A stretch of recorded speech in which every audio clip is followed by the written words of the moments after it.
Hey YouTube, it is me, you are you, and today we are launching something a little bit special for YouTube. We're starting to publish more longer form raw content on YouTube for you guys to get a bit more of a long form behind the scenes look at some of the stuff that goes on in the office. And in today's piece of content that we're going to be launching, this is an interview that was actually done a few months ago with one of my editorial managers, Lou, where she basically took me through and asked me and interviewed me about almost our complete social media strategy. But we even go into some of the things about how when I was younger, my insecurities kind of got me into to some unfortunate situations and basically how I started using drugs. So for those who are interested in finding out more about not just our social media strategy, but also a little bit more about my personal story from childhood, make sure you check this out. It's a killer. All right, let's do it. I'm running on empty. You want to close the door? All right. So the first question is, I'm too old to get started on social media. Oh my God, how old is too old? Old is a perspective. I'm 43 fucking years of age and I struggle to use technology. It took me 15, almost 20 minutes just to work out on my own how to launch an Instagram live, and then I still needed a fucking millennial to do it for me. Age is irrelevant, and if you think it's a barrier, then you're already gone. It's not how old you are, it's how you think. It's not the number, it's the number of times that you keep trying.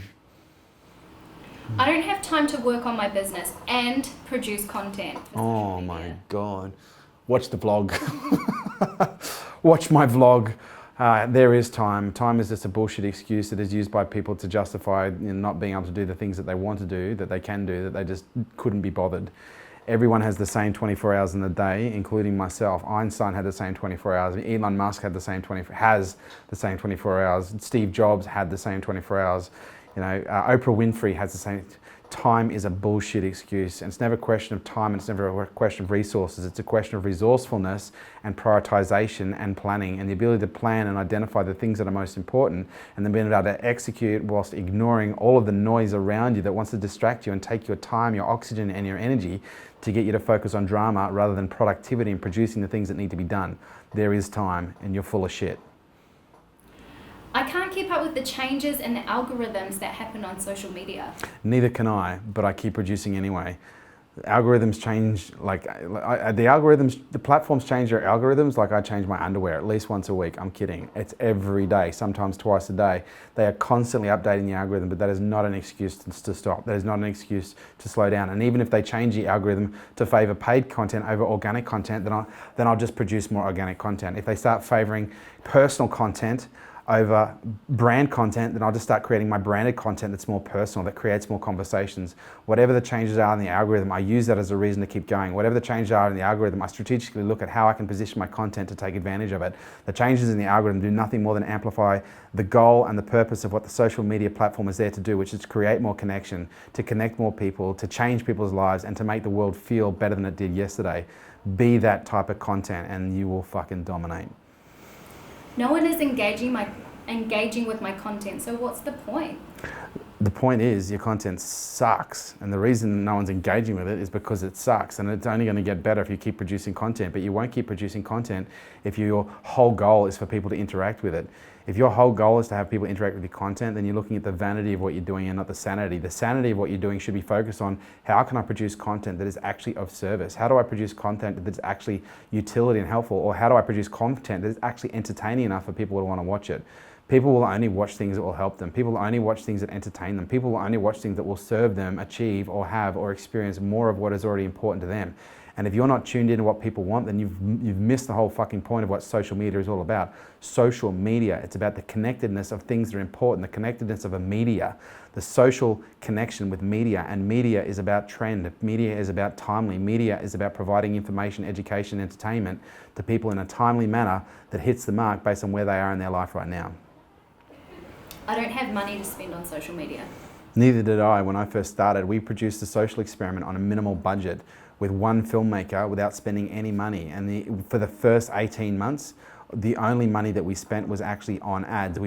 And I literally had spent no money on anything else. I did all the community management myself. I had one filmmaker who at the time, I don't want to mention Matthias's salary at the time, but who at the time was, I had one fucking filmmaker. What was the question again? I don't have money to spend. It's not about money, it's about content. If you don't have money, then chances are you have time.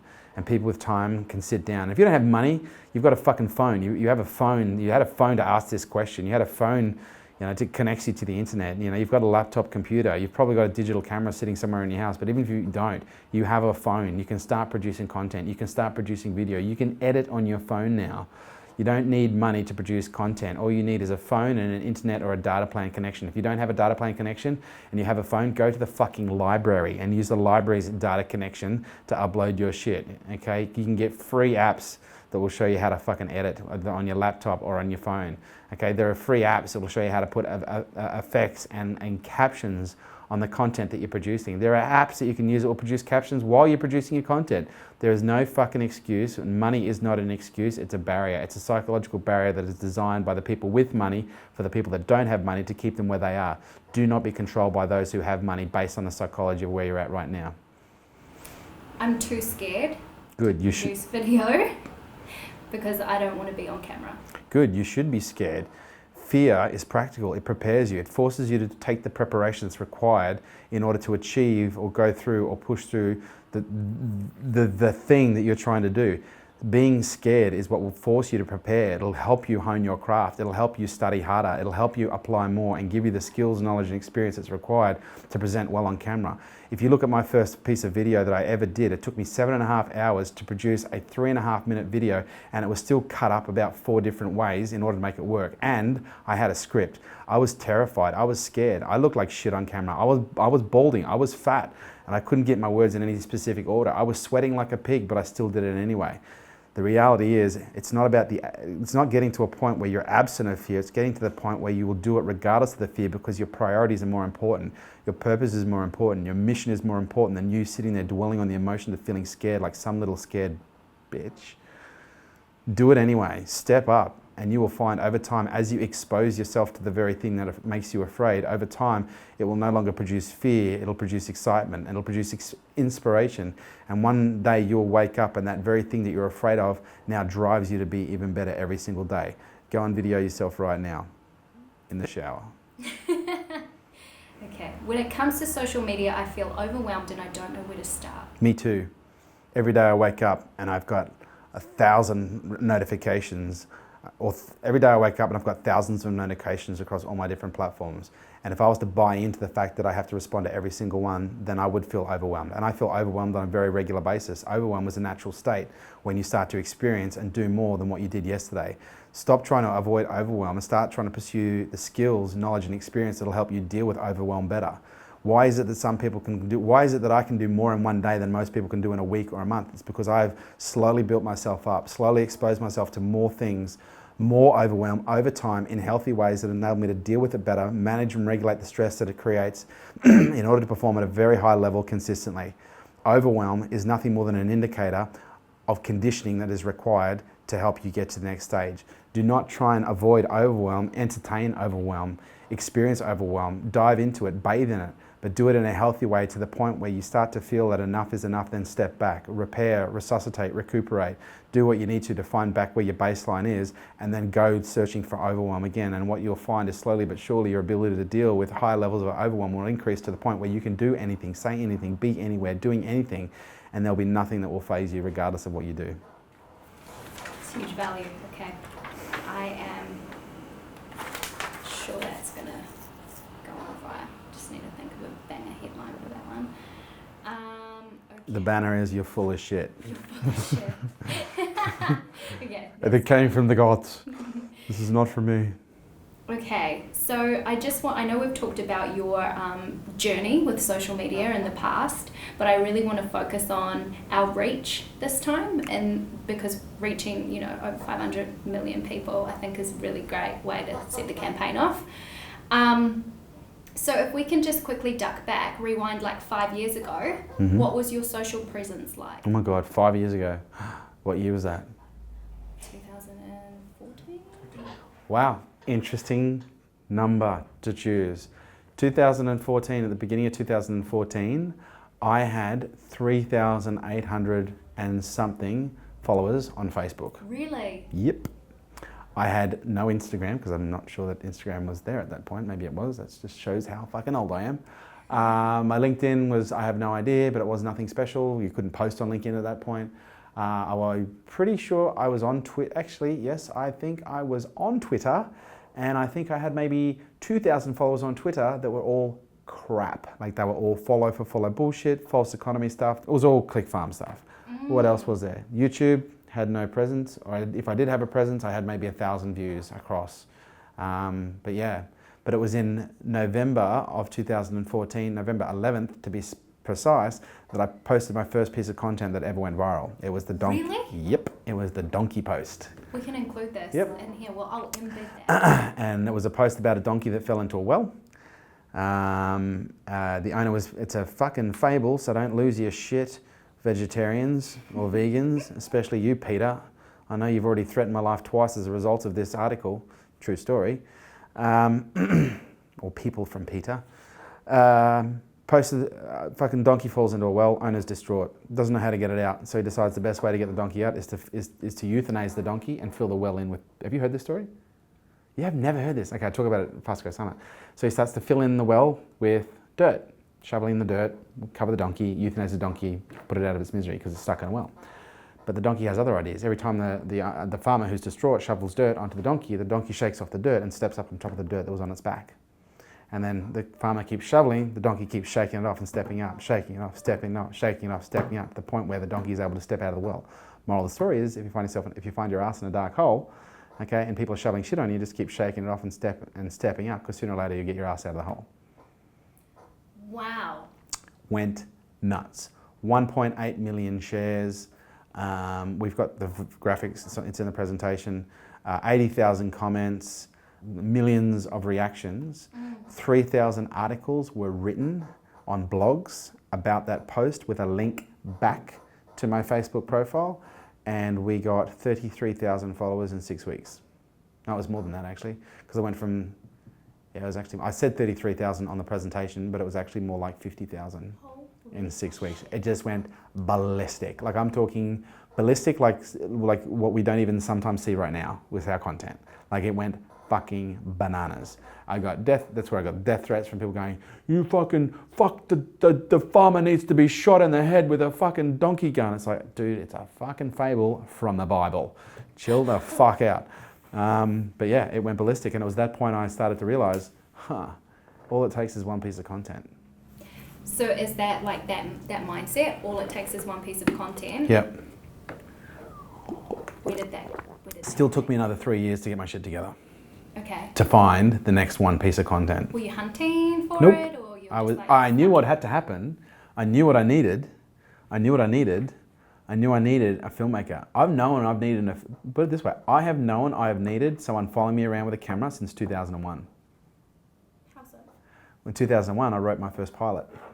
I actually sat down and wrote. It was basically after watching Backyard Blitz. Do you remember Backyard Blitz? Do you remember it? Redesign that. Yeah. Go into your backyard, surprise someone, they'll go away for a weekend, come back, your backyards you look like shit before, now it's amazing.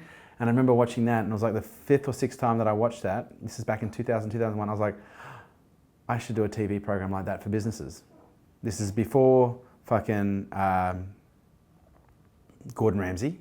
So this is before Hell's Kitchen or Kitchen Nightmares. This is before Barroom Blitz. This is before any of those programs were done. I was like, I need to do this. And it took me another 15 years to find Matthias. But I kept on saying, I need to do this. It's amazing. That's been on the back burner for that long. So people, it'd be very easy for people to say, oh, you're just following Gary Vee. You're just doing what Gary... Like, no, man. Gary Vee did what I've been wanting to do for fucking 18 years. And he did it bloody well, okay? He just inspired me to get off my fucking ass and make it happen. I had been wanting to do that. I'd been designing it in my head for fucking 18 years. I had been on the journey of creating a reality TV show for 18 years, 17, 18 years. I've been saying, I'm gonna do a reality TV show. I've been saying, I'm gonna do a reality TV show. I've been saying, I'm gonna do a reality TV show. But it's timing though, isn't it? Like you've got That's all the timing. platforms now, you've got the followers, you've got... I didn't have the knowledge back then to do what I'm doing right now. I didn't have the experience back then to do what I'm doing now. I was still just starting. I just had the idea. But I identified unconsciously, unwittingly, unknowingly the skills, knowledge and experience gap, and then I just went out. I went into the world, I built businesses, I sold businesses, I built business, I worked with business, I did everything that I had to do, and then timing kicked off. I met some interesting guy who became my first filmmaker for 6 weeks, and that just ignited the finally I can do it. And it was at that point I was like, I know I can find someone else that's going to be perfect. And I literally designed Matthias in my mind before he showed up. So do you guys know how many viral videos we've had to date? Over 20? Easily. We've had 20 that have been million plus, multi-million. So then you guys would know what, in your mind, for our business makes a viral video. What are the components? Emotion. It's got to be emotionally compelling. It's got to pull. It's got to pull at the heartstrings. For us, number one is emotion. Number two, it's got to be practical. There's got to be some practical insights whereby they look at it and they don't just get inspired. They go, wow, there's something, I learned something from that. I wasn't, because you know, sometimes you can watch an inspiring video and go, oh man, that fucking inspires me I want to do something. Like what? What do I do? Yeah. Whereas the videos that we produce that go viral, they inspire emotion. Like I know every video that's going to be viral because I cry. You know this story, right? I watch it and it'll just bring me to tears. And not because I'm looking at myself, because I'm looking at it and I'm seeing what it is. I'm seeing the content, I'm seeing the material absence of my presence, and I know where it comes from. It's not coming from me, it's coming through me. And I know exactly what it's here to do, and it moves me. I get changed by my own content. I get transformed by my own content. I get inspired by my own content. I watch my content if I need a little bit of motivation. It sounds so, I don't fucking care how it sounds. It is what it is. Yeah. If you can produce content that inspires yourself, you're actually not doing too badly. And what was the balance of that question? So emotion, but it's got to be practical. Like for us, it's people will share it if it's practical. And they'll tag people. John, I remember our conversation. I think this will help you. You know, Paul, Jane, this will help you. This really helped me, so watch it. I know it's going to help you. You know, in a way that's just beyond just motivation. You know, I think it was Zig Ziglar who said, or it could have been Jim Rohn, it was one of the fucking godfathers who said, you know, motivation in isolation is useless. Because if you've got an idiot and you motivate them, you've got a motivated idiot. But if you've got an idiot and you educate them and then you motivate them, then you've got an educated, motivated person that can go out and actually do something good. So for me, it's not just how do I motivate, it's how do I educate as well. How do I actually create a gestalt, literally a gestalt in their brain by inspiring emotion within them. Significant emotional events are what last. Yeah. That's what connects people. That really hurt. And then how do I give them something that will create that emotional bang, but then connect it with something practical that they can execute that will create real change, but it doesn't leave them because it was just emotion, or it doesn't leave them because it was just practical. So it's just practical. They wake up tomorrow and they'd forget, what was it about? Okay, if they wake up tomorrow and it was just a motivational, I'm not motivated, the emotion's gone. But if they wake up the next day, they can recall and remember accelerated learning, add emotion to the experience, you'll retain the information at a much higher level, you'll retain it and it becomes more practical. Yeah. So do you go out there and go, I want to make a viral video? No. Or are you just, yeah, okay. No, I do not set out to make a viral video. Viral videos come through me as a result of just documenting what I do on a normal everyday basis. But I do not sit down. I don't think we've ever sat down to really go, let's create a viral video, have we? Or I know we've tried. Not we, I have. Oh, Maddie has. Well, that's the magic. Yeah, intentional. that was intentional. But not really. Apart from, there was one. What's it called? The fucking app thing. Pokemon Go. Oh, yeah. That was a deliberate viral video. I didn't think it would go viral. But that's like a 10 million view video, isn't it? No, 2 million? Oh.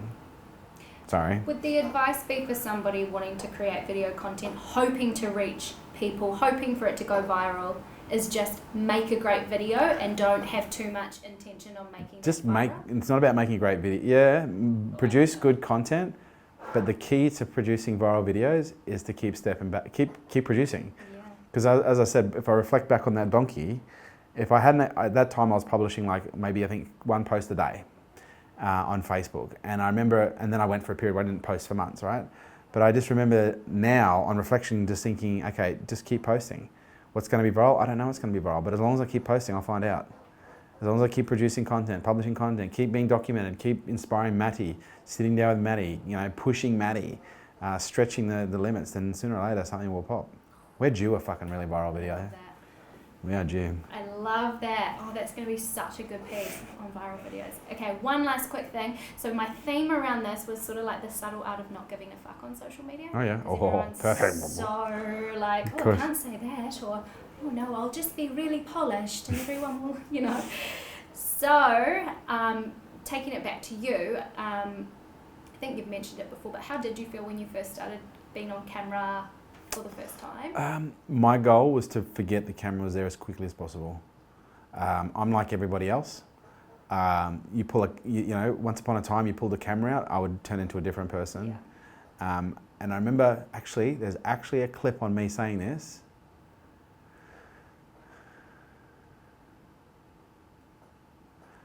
Early in the piece, was like, I actually say this, I still feel at times I'm not completely being myself when the camera's around, and my goal is to get to the point where I'm just me, completely me. It was like early. I'm pretty sure it's actually in the social experiment.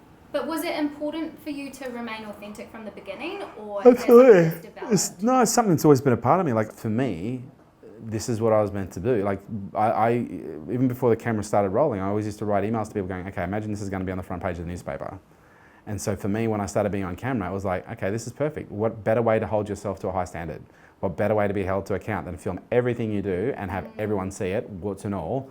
Let's see how fucking accountable you like to be, really. So how do you feel about feedback online? Like positive, negative? It's interesting. I go through phases, and the phases really do reflect where I'm at. Yeah. Like if I'm really tired, I'm a bit more sensitive. At the end of last year, when I was in the middle of a mild relapse, my ego was out, and I was like a little bit defensive. For the most part, I find it entertaining. I think some people don't know how to take my sense of humour when they give me feedback.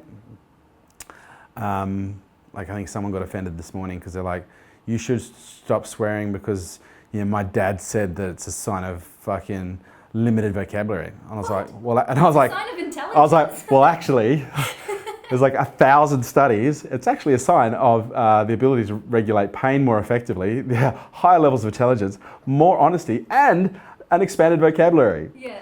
And one person came in and goes, well, you should have just taken the feedback. You don't need to be a smartass. Well, I'm not being a smartass. That's just my sense of humour.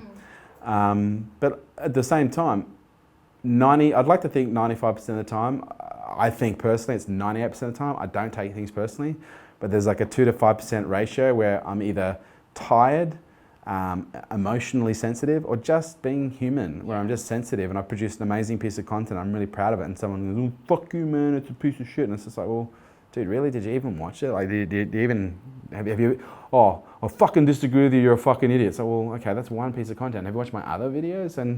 But look, I'm trying to have an increasing level of understanding towards those people, because for the most part I do, but it's just part and parcel. Like I've been told I'm weird my whole life. I've been told I'm strange my whole life. I've literally had, for as long as I can remember, people point out things about me that produced enormous levels of insecurity because I felt really different. And it took me a very long time to realise that's what makes me special. Yeah. And that's why I'm doing what I'm doing right now. That's why I'm working with the people I'm working with right now, is because I am different. I am special, and that's what greatness is. It's like a magic. Exactly. And so when people disagree with me or say those things, they just say them because I'm different, and that's okay. Totally okay. I listened to a podcast with Gary Vee last night, and he was like, the number one problem in the world right now, stopping people from putting themselves out there on social media, is insecurity. So what's your take on social media and insecurity? I think social media breeds insecurity. It creates, it's a hyper accelerated amplification of false identity, where people see things in limited context and see it as a minimal observable. They see a person behaving for 2 minutes in this way and they think, well, that's how they behave in every aspect of their life, and they create this unattainable standard for what they can behave like, look like, talk like, act like, be like in situations where it's so different to who they actually are. Whether it be body image issues, I think body image issues are the beginning of many other issues that social media is breeding, because we've got body image issues, we've got wealth image issues, but we're now going to have communication issues. We're going to have all these people. I even have no doubt that people look at some of my content and go, oh my God, I could never be like that, or oh my God, I could be like that just as long as I just do these 3 things in the next 3 months. And it's just like, no man, it's like, it perpetuates this false identity of what people should be, rather than in most cases, I think what we should be promoting is that individuality. Yes. You know, and that embracing that high level of acceptance of individuality and the importance of individuality. Because if I was, again, I go back to the previous statement, you know, if I wasn't individual, you know, we wouldn't be changing the world. Who would I be? I'd be like everyone else. And to me, what's interesting is my whole life, like my younger life, for the first 20 years, I just wanted to be like everybody else. I desperately wanted to be like everyone else because I just felt so weird. I felt so insecure of who I was because I had so much of myself pointed out as who I was as being wrong, being bad, being disabled, you know, being different, being weird, like, and I used to, being stupid, you know, and I just used to attach onto these little adjectives, I think they're adjectives, and that became a huge part of my identity. I was like, why can't I be like everyone else? Why can't I be normal? Like, that was my talk track. Why do I have to be so different? And I'd come home and I'd go, oh, it's because you're special. And I'd be crying. She goes, it's okay, Kerwin, you know, these are the things that make you different. You're special. Like this, and this is like, I'm talking fucking primary school. I was crying about this stuff. And then as it just developed, I became more hypersensitive, but better at putting on a front. And it just turned into enormous levels of anxiety, enormous levels of dysfunction that, you know, was amplified ADHD, amplified dyslexia, amplified behavioural issues at school, failed every subject, and amplified the requirement for me to regulate in unhealthy and unnatural ways by using drugs. You know, and for me, first time I took speed was the first time I actually felt normal. Far out, that's fascinating. So when it comes to not giving a fuck on social media, do you think there's like a twofold of like be yourself, because everyone else is taking like that whole... But it's the catch-22, be yourself. Right. But who am I? Right. You know, and that's where it comes back to the Latin term, know thyself. And I think the biggest challenge that people have with being themselves is they don't know who the fuck they are. And my journey to this level of comfort and this level of authenticity and this level of vulnerability has been a product of decades of self-discovery. To go, who am I? Not who do I want to be, okay? Who actually am I? Who is Kerwin? You know, who is this being that was put on this earth, and what is he here to do? And if he's here to, then what does he naturally do, naturally show up as? And then how does that manifest in other behaviors? Like, who am I? Yeah. And the more I find out who I am, I'm a tight shirt, jeans and t-shirt and fucking sneaker guy, you know? But I wore suits for almost a decade and a half. Hated them, hated putting them on, hated how they felt, hated wearing them, hated how they made my legs feel, hated fucking collared shirts, hated ties. Literally, I fucking hate wearing this stuff, but I got to because I need to be taken seriously and be credible. And now it's like, well, fuck, if you can't take me seriously in a t-shirt and a pair of fucking board shorts and a thongs, then don't take me seriously at all. My personality will dominate, my intellect will dominate, my spirit will dominate, and dominate's not even the right word, will prevail. Yeah. And keep expanding. And that's why I think on social media, because you have gone through that journey, that's why people resonate with you. They can feel that, opposed to you coming on with your business tie, your cufflinks, and sitting there. So maybe a tip would be like, get to know yourself before you put know who you brand are out there. And the only way you know who you are is by, again, spend time with yourself. Be by yourself. Ask yourself tough questions, but most importantly, put yourself in situations that help you find out who you are. And I'm not talking about putting yourself in easy situations. You know, we discover the most about ourselves in times of trials and challenge. And most people avoid trials and challenge, and so they never get to meet who they really are. Most people protect their children from trials and challenge, and so as a result, they evolve into these insecure adults who have never learned how to deal with pressure or stress. You know, put yourself into discomfort, because I said this the other day on the vlog, like I don't know anyone personally, and I know there's got to be more people out there. And actually I do, but I'm, in terms of up there, I don't know many people who've had more mental pain than me, like mental anguish, physical pain, you know, actual physical pain, physical trauma, psychological pain, you know, just from all the issues that I've had to deal with, you know, from a psychological perspective, from a learning perspective, from a brain injury perspective, you know, and all the spiritual challenges which, you know, have manifested in addiction. Like this, my life has been pain, very, very, very painful. But if not for the pain, I wouldn't be here where I am today. I wouldn't know me like I know me today. And as I said to the guys the other day, like it's taken me a long time to get to the point where I actually really like me. And I think you'll really like you too, but you need to find out who you are. And that means experiencing a bit of pain in healthy ways, because there's healthy pain and unhealthy. Yeah, 100%. Would you say that for social media, whatever you put out there is going to manifest? So if you're not clear on who you are and you're putting out like a facade, if you're a chameleon, you'll come unstuck, and sometimes you need to, because that'll create the pain. That'll make you go, well, that's not who I am. I don't know why I did that. Or you'll look at a video, and I don't think I've ever looked at a video. No, that's not true. Where I've looked at the video and cringed. Where you look at a video of myself and go, ooh, that's not who I am. But I present tense. But I've looked at plenty of videos from 5 years ago where I'd watch myself on stage, maybe more, 7 years ago. Even as far back as when I watch myself in a suit now on stage and I cringe. yeah, and it wasn't even that long ago. No, it was when you like, think about it. yeah, a suit jacket, cringe a little bit. Collared shirt, cringe a little bit less. You know, but it's not until I look at myself in a tee, because it's funny because when you sometimes cut stuff where I have like a jacket on, I go, ooh, I need to redo that. Because it's not me. It's not who I am. That's so cool. So when it comes to not giving a fuck on social media, is it maybe just not to take it seriously, but don't take it too seriously? I mean, it's non-judgment. Stop judging other. You want to get taken seriously on social. If you want to relinquish the fear yes. of what you're feeling on social media, stop fucking judging every other motherfucker out there having a go and putting your 2 cents on. Oh, they look like an idiot. They look like a dick. Because every time you see someone having a go that is perhaps falling on their face and you judge them, you're not actually judging them. You're judging yourself, and that'll be the very reflection of your own perspective and identity that'll prevent you from going forward and doing something, because you'll associate the way you see others as how others will see you. And it comes back that, and you've probably not heard this story, you know, when I was a personal trainer years and years ago, there were 2 personality types that I'd train.